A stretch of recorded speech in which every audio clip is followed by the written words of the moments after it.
saludarlos. Mi nombre es Enrique Rodríguez Barrios, quien me pongo a sus órdenes con este programa de Imagen Universal en su segunda temporada. Estamos iniciando un proyecto que esperamos sea del gusto de todos ustedes, un canal diferente. Estamos tratando de hacer las cosas correctamente, de buen gusto. Ojalá y sinceramente ustedes lleguen a identificarse con Comunicaciones RO. Y bueno, pues mi programa, como les decía anteriormente, es Imagen Universal en su segunda temporada. E iniciamos hoy con un tema que me parece bastante bueno, porque muchas veces nos mencionan en la escuela algunas cuestiones sobre los héroes nacionales, y desgraciadamente dentro de todo este contexto hay cosas que dejan mucho que desear en relación a que nos digan la verdad o no la oculten, y desgraciadamente los libros de texto se han dedicado a ocultarnos gran parte de la verdad. Y este tema se llama las mentiras históricas que todos los mexicanos creemos, y es una fuente extraída de cultura colectiva, y es una fuente también de una investigación acerca de Julieta Sanguino, que la llevó a cabo el 22 de septiembre de 2015. Entonces estamos hablando que está calientita esta investigación, y realmente una de las bases más importantes del programa es tratar de ser más fidedignos en las cuestiones que manejamos, tratar de no caer en ese tipo de situaciones mentirosas, porque creo que no nos llevan a nada bueno. Lo importante de la vida es saber que tenemos cierta credibilidad, y que esa credibilidad se pueda plasmar en nuestros semejantes, el poder tener como bandera la verdad, porque eso impone una justicia social. Y dentro de todas estas características, siempre el ser, tratar de ser asertivo, tratar de ser certero en nuestros mecanismos al decir las cosas, pues yo creo que es una forma bastante buena para podernos comunicar. Muchas veces decimos, es que las verdades piadosas, yo creo que, o las mentiras piadosas, yo creo que son buenas. Digo, hay ocasiones en que pudieran llevarse de esa manera, a lo mejor por algún enfermo, ¿no? Decirle, mira, no tienes nada, me dijo el médico que estás a todo dar y no pasa nada. Bueno, a lo mejor son mentiras piadosas que de alguna forma tratamos de no perjudicar más todavía en la cuestión psicológica a nuestro amigo, a nuestro vecino o a nuestro familiar. Entonces, pero hay mentiras que también nos hacen mucho daño, como el hecho de pensar que nuestros héroes nacionales son prácticamente como unos semidioses, cuando en realidad son de carne y hueso. Son personas como cualquiera de nosotros, que tenemos defectos y tenemos virtudes, y que a lo mejor en un momento determinado fueron muy valientes, pero también fueron cobardes. Entonces, digo, nada, absolutamente nada se puede prestar a que tengamos Supermanes, y aún así Superman también tuvo como un antídoto a la kriptonita, imagínense, ¿no? Un ser que, digo, sale de los cómics, pero que realmente tuvo su lado flaco, ¿no? Una parte en donde se le podía destruir.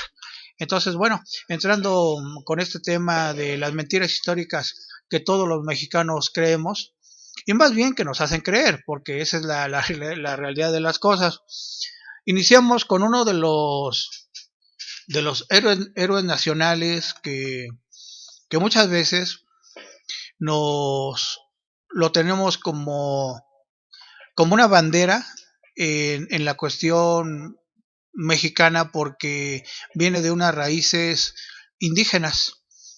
Obviamente estamos hablando de el licenciado Benito Juárez García, y desgraciadamente nos hemos comido muchísimas mentiras acerca de este personaje, que lo hemos hasta considerado casi un semidios, y es lamentable que los libros de texto y que la SEP se presta a este tipo de situaciones, porque ¿qué se gana realmente con engañar a la gente, a los alumnos, en plasmarles algunas situaciones en donde quieran seguirnos de alguna forma, coloquialmente hablando, viéndonos la cara, en donde se plasme a un superhéroe, ¿no? Casi casi a Benito Juárez, cuando en realidad tuvo tantos defectos como cualquier otro tipo de héroe. Muchas veces se menciona que la historia es desde luego exactamente lo que se escribe, pero ignoramos si es exactamente lo que sucedió. Esta frase es de Enrique Jardiel Poncela. Efectivamente, lo que se escribe es lo que leemos, pero ¿quién verdaderamente sabe que así sucedió? O sea, hay tantas fuentes que nos llevan a pensar que muchas cosas son erróneas, que los datos son erróneos, que muchas cosas no existieron, que algunas cosas fueron inventadas, y lo que nos corresponde a nosotros es tratar de indagar, tratar de investigar, de entrar en este sentido de colaboración, tanto propia como para la sociedad que nos puede escuchar, y decir, bueno, yo tengo esta fuente tan importante como la que acabo de mencionar, que me menciona que algunos de nuestros héroes no son tan héroes como nos los han pintado. Y es una de las situaciones en donde me pongo a pensar que quien hace este tipo de investigaciones, que inclusive yo también las he hecho en algún momento, pues tenemos que escudriñar en la historia, la verdadera historia, que eso, sinceramente, y lo digo así, con toda la posible verdad, porque todo es relativo, pero existe una posibilidad muy enorme que todo esto sea cierto, pues precisamente para no engañarnos, para tener siempre ese eco de decir, bueno, investigué. No nada más me quedé con lo que me dijo el maestro, no nada más me quedé con lo que dice el libro de texto, no nada más me quedé con lo que la televisión me está tratando de decir, porque si nos mandan a rendirle homenajes a unos héroes que en realidad fueron prefabricados, pues nos estamos engañando brutalmente y nos dejamos guiar como borreguitos hacia rendirle homenajes a ciertos personajes que realmente tal vez en algún momento no lo merecen. Entonces estamos hablando en este caso de un personaje como Benito Juárez, que pues desgraciadamente Benito Juárez fue un personaje emblemático de la historia, pero que dista mucho de los libros de texto. En realidad Benito Juárez siempre se avergonzó de sus raíces indígenas que él tuvo. Él nació en San Pablo Guelatao.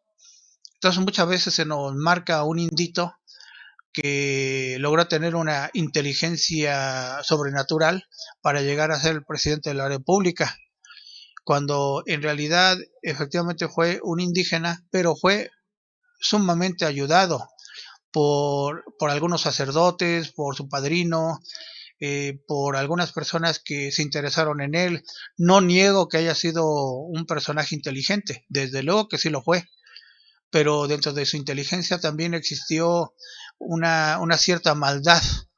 ¿Por qué? Por las ansias del poder, por las ansias de estar en la silla presidencial, en donde algunas personas se juegan el todo por el todo con tal de llegar a esa silla presidencial.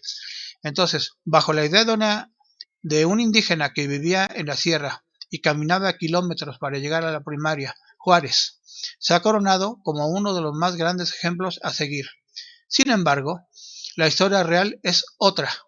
De origen humilde, la iglesia le dio educación y le ayudó a convertirse en uno de los abogados más prominentes de Oaxaca. Sin embargo, debido a la influencia de los maestros masones del Instituto de Ciencias y Artes de Oaxaca, poco después adoptó una postura totalmente cruel hacia ella. Jamás estuvo orgulloso de su origen indígena. Sus propuestas de igualdad para los mexicanos no incluían a los indígenas, porque ellos eran mexicanos según el gobierno de otro tipo de clase. Su presidencia se dio gracias a fraudes electorales. Nunca fue elegido por el pueblo y asesinó a sus enemigos impunemente. Autorizó una serie de tratados que eliminaban la soberanía del país en beneficio de Estados Unidos. Justo Sierra lo declaró un crimen político. Los militares estadounidenses podían acceder al país y matar, arrestar o poseer tierras sin ningún castigo, según el Tratado de McClellan Ocampo. Además, Juárez mandó al Lerdo de Tejada para que los estadounidenses invadieran a México, impusieran su idioma y se prohibiera el catolicismo. Hubiera una inmigración masiva y los militares enseñaran al ejército mexicano bajo el protectorado de los estadounidenses. Sin embargo, el proceso se pospuso porque James Buchanan quería ser el dueño del territorio, es decir, tener siempre como un yugo a nuestro territorio nacional. Las leyes de reforma en realidad fueron dadas por Valentín Gómez Farías en septiembre de 1835, en las que se subordinó completamente al poder eclesiástico, lo despojó de sus bienes y libertades. La separación de la Iglesia y del Estado fue hecha por Ignacio Comonfort y Lerdo de Tejada. Estamos hablando entonces, desgraciadamente, de un presidente de México que tal vez no fue el monstruo, ¿no? que nos quieren hacer ver de alguna forma. Fue una persona completamente normal hasta cierto punto, pero con una ambición de poder desmedida como cualquier otro presidente lo ha tenido.